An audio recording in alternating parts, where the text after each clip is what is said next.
Acabas o curso e o teu estágio dá-se com um dos grandes nomes da arquitetura portuguesa, Eduardo Souto Moura. Este contacto mantém-se pós-estágio, mantendo uma colaboração. Esta colaboração foi aproximadamente 4 anos. Em que pontos mudou o teu discurso e visão sobre a arquitetura, com este contacto com Souto Moura? Bem, sobre a arquitetura, não sei se mudou a tua visão sobre o que aprendeste no curso, ao contactares com um arquiteto que realmente já tem obra e já construiu. Sim, há muitas coisas que eu aprendi muito com o Eduardo, e principalmente na relação de método e de uma espécie de deontologia perante a arquitetura. Como é que se faz, não é? Por exemplo, eu sabia que uma planta tinha que ser desenhada muitas vezes. Não sabia que uma planta aparentemente tão elementar como são algumas das plantas do Eduardo Souto Moura, de casas, o Gelum, ou, por exemplo, a Casa de Cascais, que chegava a um ponto de ser desenhada 100 vezes. Eu cheguei a desenhar, enquanto colaborador, uma planta, cheguei a contar uma vez, por curiosidade, mais de 100 vezes, ou seja, chegou a ter quase 100 versões. E acho que para um jovem, entre aspas, acabado de sair da faculdade, com 23, 24 anos, acho que perceber isso é absolutamente essencial. Porque é perceber que para as coisas ficarem verdadeiramente bem feitas, bem proporcionadas, bem detalhadas, por muito ortogonal que a matriz seja, por muito essencial e de composição linear que estejamos interessados em comunicar, ou seja, em termos de linguagem da arquitetura, há uma quantidade de esforço e de depuração que está por trás disso. E, portanto, nesse sentido, acho que mudou o meu olhar, ou seja, não mudou o olhar no sentido de pronto, afinal agora isto é que é arquitetura, não sei o quê, não, mas foi no sentido realmente de perceber que para as coisas ficarem bem feitas precisavam de muito treino.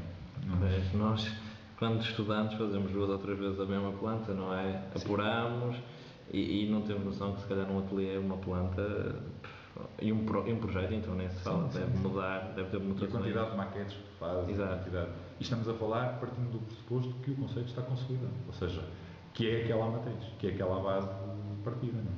Pois é. Ou seja, já não estou a falar da especulação antes de uma base, ou seja, já não estou a falar de um pré-estudo prévio, não é? Ou seja, estou a falar já do projeto consolidado. Pois é, muito trabalho que nós não temos mesmo noção. Para um professor em Portugal e na Suíça, quais as diferenças que sentes entre os 2 métodos de ensino? Eu acho que assim, mais que tudo, a diferença grande entre as 2 escolas tem a ver com a forma como as estruturas das escolas estão montadas. Ou seja, a escola portuguesa, as escolas portuguesas são montadas em estruturas muito pouco flexíveis. Ou seja, há uma espécie de, não digo que é uma pirâmide, mas que há um corpo de carreira, corpos de carreira docente, e portanto as pessoas montam tudo sempre na lógica da ascensão, da carreira, etc. E portanto há uma lógica, e isso acho bom, acho que há um corpo que se mantém na lógica disso, um corpo científico que se mantém. Por outro lado, não há uma espécie de corpo efêmero, ou seja, não há ruído. O que é que faz com que isso seja bom? Que haja uma base sólida, certo? O que é que faz com que isso seja mau? Não há efêmero, não há perturbações, ou seja, há uma espécie de condição atingida e que se estabeleceu.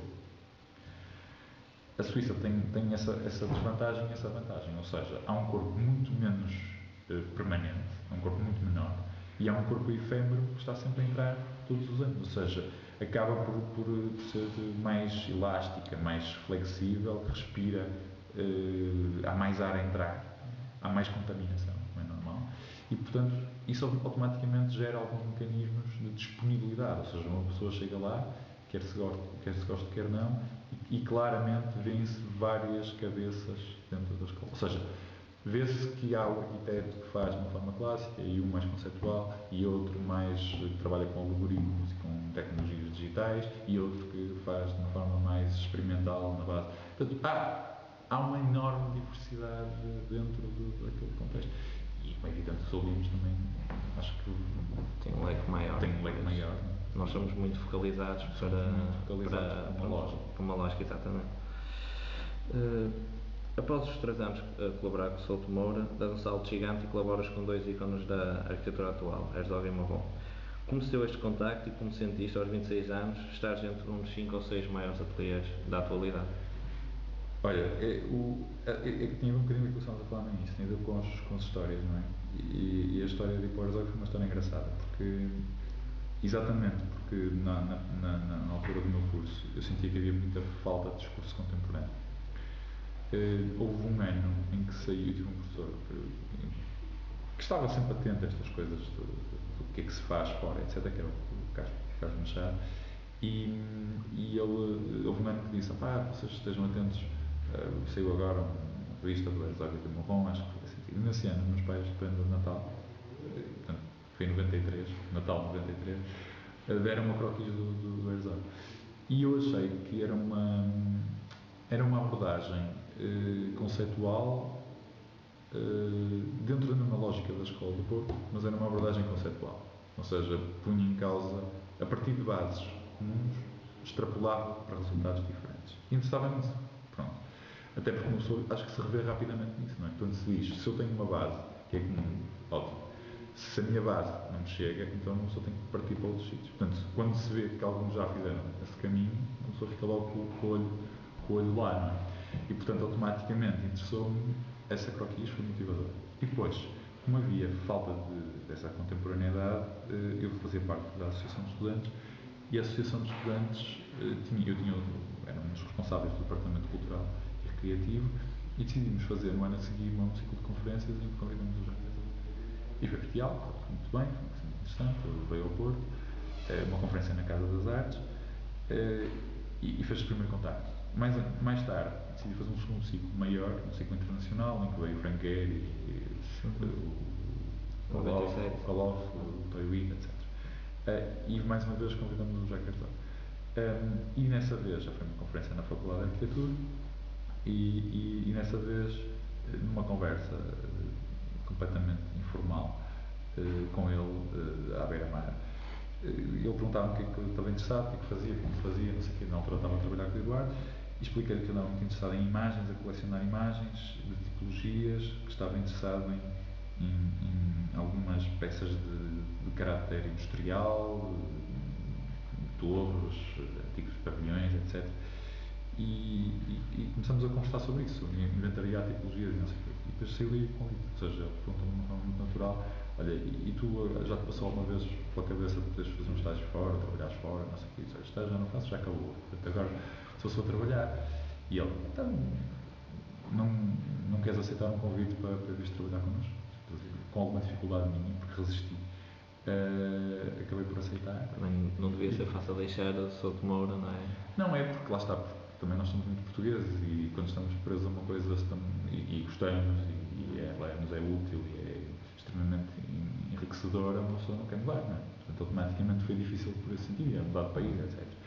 E depois, a experiência de chegar lá foi uma coisa ótima, porque uma pessoa, primeiro porque eu sou o mais novo do escritório e portanto tinha essa particularidade, muito miúdo, e muita curiosidade. E depois porque desde o primeiro momento eu percebi que o escritório, em algumas coisas, até era ainda mais clássico do que o Souto Moura.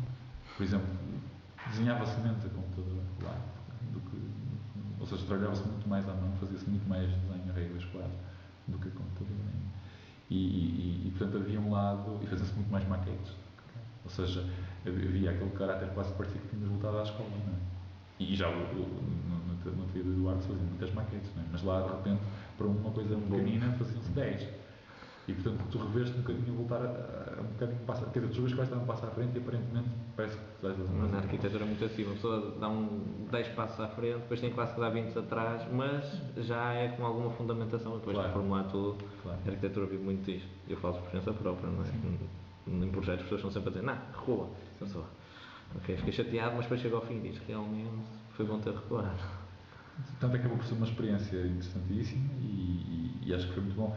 E há outra coisa que eu acho que é importante, eu acho que, e isso acontece muito com os alunos, eu tento desmistificar essa coisa ao máximo, pelo menos os primeiros, que é, as pessoas não deixam de ser pessoas, quer dizer, por muito geniais que elas sejam, não é? O Cisa, o Sam, o Eduardo, o Herzog, etc.